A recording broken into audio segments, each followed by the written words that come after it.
Good evening વિદ્યાર્થી મિત્રો, મારું નામ છે જયેશ ચોટલિયા. જેવી રીતે આપણે અગાઉ વાત કરેલી હતી કે આંકડાશાસ્ત્ર વિષયમાં કેવી રીતે પાસ થઈ શકાય તેના માટેનું ચેપ્ટર એટલે સુરેખા સંબંધ. એના માટે હવે નવી રીત જોવા જઈ રહ્યા છીએ. અગાઉ x - x બાર વાળી રીત, xy વાળી રીત આપણે સ્ક્રીન ઉપર મૂકેલી છે. હવે આપણે જોવા જઈ રહ્યા છીએ તો કે uv વાળી રીત, તો કે ધારેલી રીત. ધારેવામાં આપણે ખાસ ધ્યાન રાખવાનું હશે શું ધારશું. તો સૌપ્રથમ મેં ક્યારે કીધું તો આ રીતનો ક્યારે ઉપયોગ થઈ શકશે તો કે જ્યારે અવલોકનો ખૂબ મોટા હોય અથવા અપૂર્ણાંક હોય અને x બાર અને y બાર કેવા આવે તો કે અપૂર્ણાંક આવે. આ પદ્ધતિમાં x બાર અને y બાર ની કોઈ જરૂરિયાત ન હોવાથી ચેપ્ટર નંબર 2 માં x બાર અને y બાર ની કોઈ જરૂરિયાત ન હોવાથી રકમ જોઈ અને આપણે નવી રીત આપણી રીતે શોધી શકીએ છીએ, નવી રીતનો આપણે ઉપયોગ કરી શકીએ છીએ. રેડી? તો x બાર અને y બાર માટે આપણે સમય ન બગાડતા આપણે રકમ જોઈ શકીએ છીએ કે રકમ ઘણી મોટી છે, 31 ની વચ્ચે છે નહીં. રેડી? તો આપણે યુવી વાળી રીતનો ઉપયોગ કરવા જઈ રહ્યા છીએ. તો યુવી વાળી રીતમાં વિદ્યાર્થી મિત્રો ધારવા માટે ખાસ ધ્યાન રાખજો કે u બરાબર x - a અને b બરાબર y - b. Ready?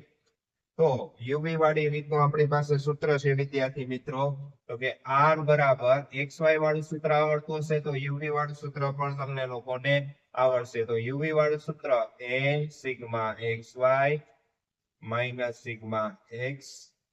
Ready? Sorry,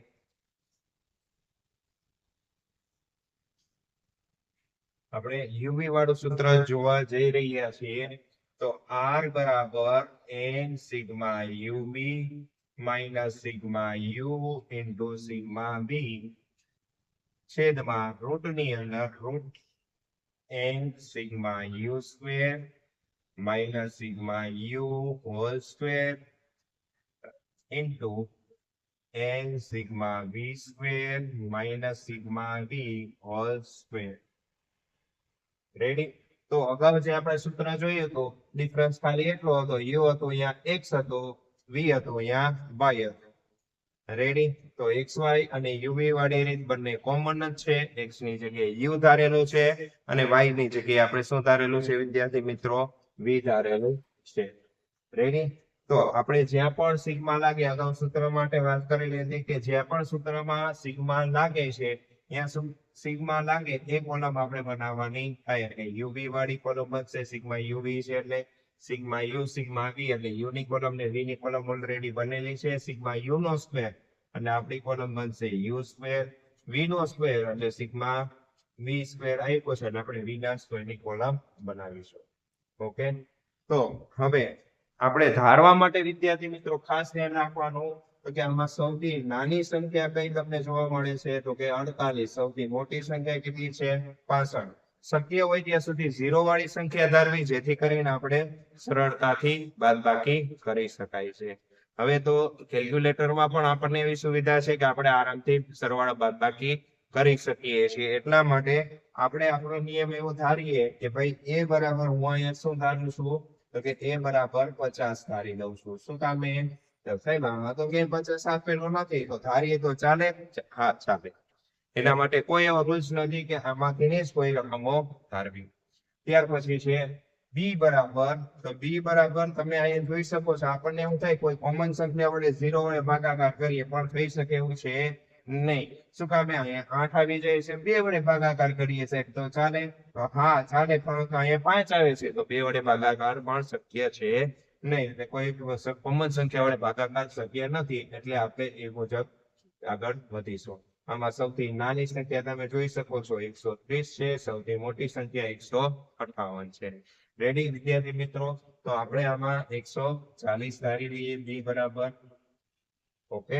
હવે જો કેલ્સી જ આપણને બધી ગણતરી કરીને આપે છે એટલે કેલ્સી ને જ આપણે મહત્વ આપશું. તો ફોર એક્ઝામ્પલ 58 માઈનસ આપણી ધારેલી કિંમત કેટલી છે? 50. તો કેટલા આવે છે વિદ્યાર્થી મિત્રો? 8. 55 બરાબર ની નિશાની પ્રેસ કરવાની યાદ રાખવું. 65 બરાબર ની નિશાની જો એક જ વખત મેં બાદબાકી કરી છે 58 - 50 બાકી જે તે સંખ્યા લખીએ ને બરાબર ની નિશાની હું દબાવું છું બરાબર છે એટલે 65 - 50 એટલે 15 52 બરાબર કેટલા મળશે 2 48 બરાબર મને કેટલા મળશે -2 68 બરાબર કેટલા મળશે 18 62 બરાબર મને કેટલા મળશે 12 56 બરાબર મને કેટલા મળશે 56 એટલે અહીં કેટલા મળશે મને 6 રેડી ઓકે વિદ્યાર્થી મિત્રો બરાબર છે આપણે આમાં સુધારો પણ કરી શકીએ છીએ ચેકની મદદથી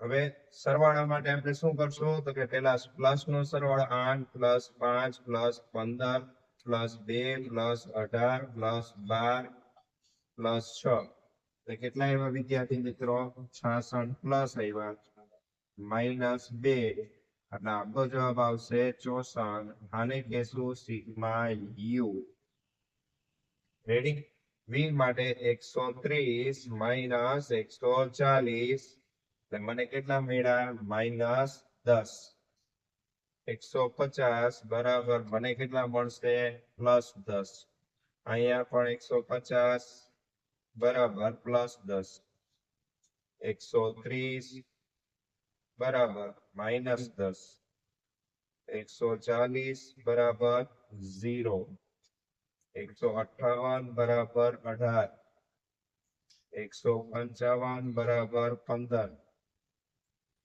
અને 140 બરાબર કેટલા આવશે 0 રેડી હવે જીટી ની સ્વિચ દબાવશો વિદ્યાર્થી મિત્રો એટલે ઓટોમેટિક આપણો આન્સર આવી જાય છે 33 આને કહેશું સિગ્મા વી તો પ્લસ ઓર માઇનસ કરવાની તમારે કોઈ જરૂરિયાત રહેશે નહીં છતાં પણ એક વખત આપણે ચેક કરી લઈએ કે ભાઈ સાચું છે રેડી તો કે ભાઈ અહીંયા 20 ને 20 આ તો ઓટોમેટિક માઇનસ થઈ જ જાય છે તો આપણે 18 + 15 આપણો જવાબ કેટલો આવ્યો 33 યુવી એટલે આ બંને કોલમ નો ગુણાકાર જો આપણી કોલમ સાવ નાની થઈ ગઈ આ કોલમ નો સ્ક્વેર કરવો બરાબર છે આપણે કોલમ નો સરવાળો પણ ઘણો અઘરો થાય પરંતુ આમાં ડાયરેક્ટ તમારે સરવાળો બાદબાકી કે ગુણાકાર કરી શકાય છે 8 × 10 = 80 પરંતુ કેવા આવશે -80 10 × 5 = 50 કેવા આવશે +50 15 × 10 = 150 10 × 20 પરંતુ કેવા આવશે માઇનસ કારણ કે એક માઇનસ હોય ને એક પ્લસ હોય ને આપણો આન્સર કેવો આવશે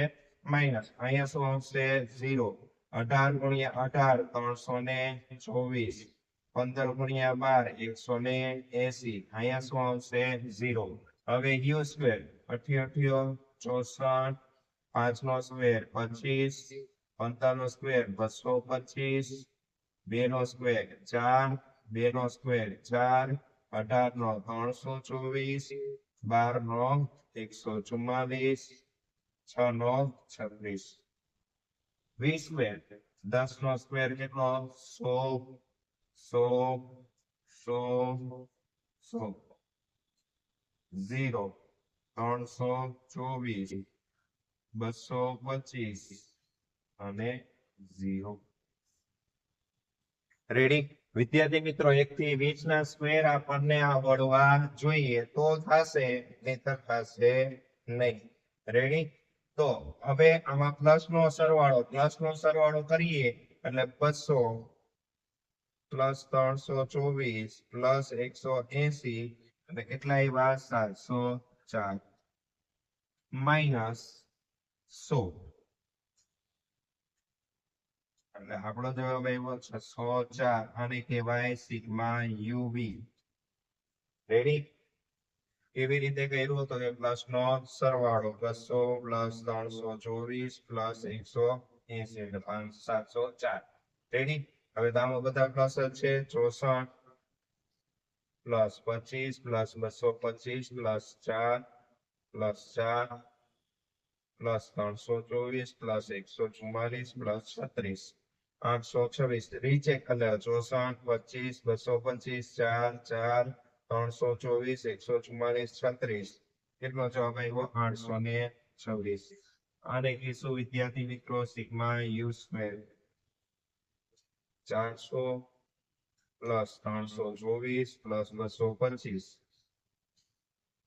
949 આને કહેવાશે સિગ્મા વી સ્ક્વેર રેડી એન એટલે મારી પાસે કેટલા છે વિદ્યાર્થી મિત્રો તો કે 8 ગુણ્યા સિગ્મા યુવી એટલે કેટલા છે 604 માઇનસ સિગ્મા યુ કેટલો આવ્યો છે વિદ્યાર્થી મિત્રો 64 ગુણ્યા સિગ્મા વી કેટલો આવેલો છે 33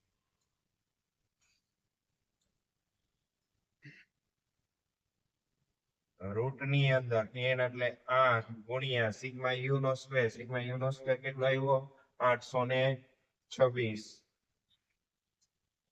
minus sigma you whole square sigma you એટલે કેટલો આવ્યો તો કે આપણી પાસે છે 64 એનો સ્ક્વેર રૂટ ની અંદર 8 ગુણ્યા સિગ્મા બી સ્ક્વેર એટલે 949 ગુણ્યા માઇનસ વી સ્ક્વેર એટલે 33 નો સ્ક્વેર રેડી તો 8 ગુણ્યા 604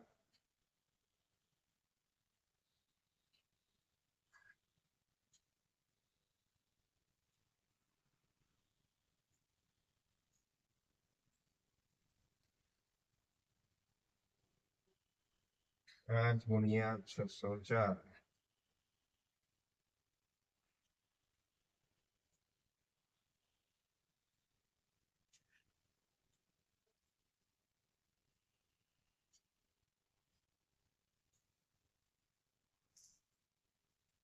8 ગુણ્યા 826 6704 માઇનસ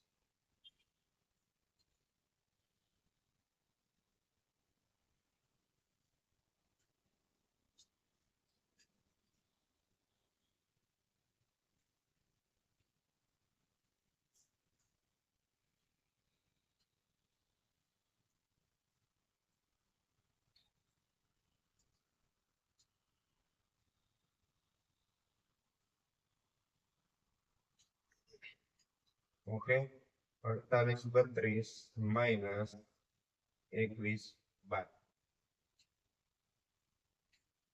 2720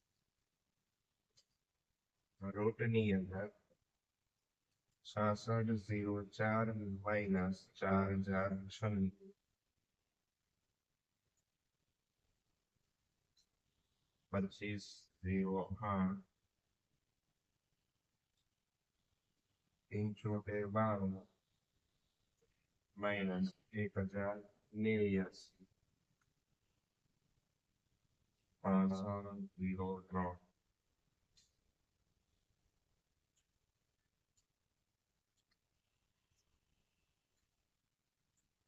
2720 છેદમાં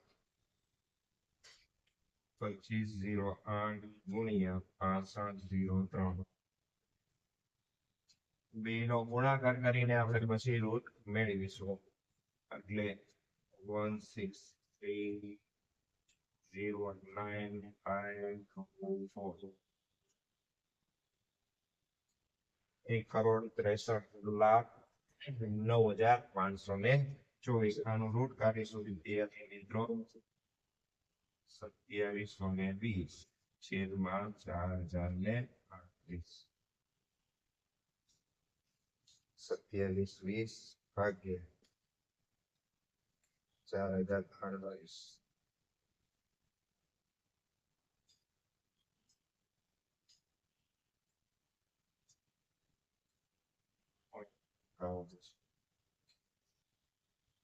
2720 ભાગ્યા 4038.51 2720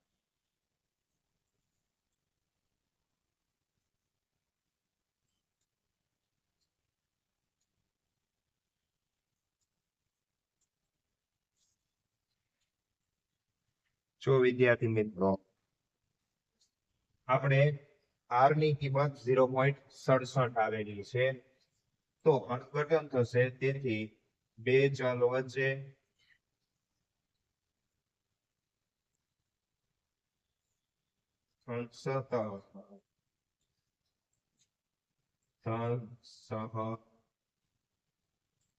સંબંધ બે ચલો વચ્ચે સંબંધ છે તેવું કહી શકાય વિદ્યાર્થી મિત્રો યુવી વાળી રીત ઘણી સરળ છે જો તમને રકમ ધારતા આવડે તો નહીતર આ રીત પણ તમે અઘરી બનાવી શકો છો જો રકમ તમે સૌથી નાની ધારશો તો કારણ કે અમુક સ્કૂલો વાળા વિદ્યાર્થીઓને એવી સલાહ આપે છે કે ભાઈ યુવી વાળી રીતમાં સૌથી નાની સંખ્યા ધારવી જેથી કરીને બધી કિંમતો કેવી આવે પ્લસ જ આવે રેડી પરંતુ યુવી વાળી રીત દાખલો સરળ કરવા માટે છે દાખલો સહેલો કરવા માટે નહીં કે અઘરો કરવા માટે ઓકે તો આવી જ રીતે મારા વિડીયો મેળવવા માટે જયેશ ચોટલી એકાઉન્ટ ગુરુની જે ચેનલ છે એને લાઈક કરો સબસ્ક્રાઇબ કરો અને બેલ આઇકન ઉપર ક્લિક કરો થેન્ક યુ